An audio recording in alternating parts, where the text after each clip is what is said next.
The article argues that policies such as sugar taxes and food labeling should be implemented to encourage healthier eating habits and reduce obesity. The article focuses on the negative effects of poor dietary habits on metabolic health and explains how these issues affect both public health and economies. As a biochemistry student, this topic is highly relevant because biochemistry helps us understand how nutrition affects metabolism and contributes to diseases such as obesity and diabetes. The article was also carefully evaluated as a source. Although some references to the COVID-19 pandemic are no longer current, the overall argument remains highly relevant today, especially in sub-Saharan Africa, where obesity and unhealthy diets are major concerns. The article is reliable because it was written by university health experts and supported by evidence from the World Health Organization. Moving on to the author's claims, the article explains that obesity and type 2 diabetes are rapidly increasing in sub-Saharan Africa. The authors argue that sugary drinks and ultra-processed foods are major contributors to these diseases. They also claim that food companies forcefully market unhealthy products, especially to children, while prioritizing profit over public health. Healthier food options are more expensive and difficult to access in rural and poorer communities. People cannot always afford whole, nourishing foods. Policies such as taxes, warning labels, marketing restrictions, and subsidies can improve public health and reduce unhealthy eating. The authors support their arguments with strong evidence.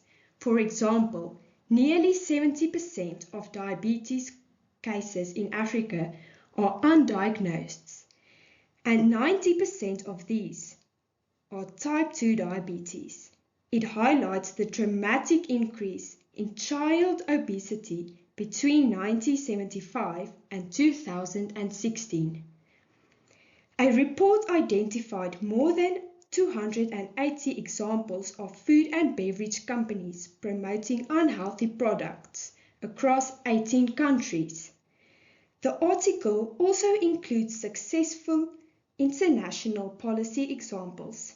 In Mexico, sugary drink purchases decreased after taxes were introduced, and in South Africa, the health promotion levy encouraged companies to reduce sugar in their products. The authors combine evidence and reasoning effectively. By making use of numerical data about obesity and diabetes, the authors emphasize that the severe problem of health diseases are growing. The authors also explain the link between unhealthy food marketing, cheap processed foods, and limited access to healthy options. Real-world policy examples strengthen the argument by proving that interventions can work. The article also appeals emotionally by discussing vulnerable communities and children who are targeted by unhealthy food advertising. My first response connects improved public health to economic benefits. According to Bouwys, Herbig, Wilson, and Kumar, preventing non-communicable diseases such as obesity and diabetes reduces pressure on healthcare systems and economies. In many sub-Saharan African countries, healthcare systems are already struggling with infectious diseases and limited resources. Chronic illnesses require long-term treatment and reduce worker productivity, which negatively impacts economic growth. Therefore, healthier food policies could lower healthcare costs, improve productivity, and strengthen national economies. My second response focuses on children and food marketing. The World Health Organization states that governments should regulate food marketing aimed at children because unhealthy advertising encourages poor dietary choices and obesity. Children are strongly influenced by advertisements on television, social media, and product packaging. Because voluntary actions from food companies has also been effective, stronger government regulations are necessary to protect children's health.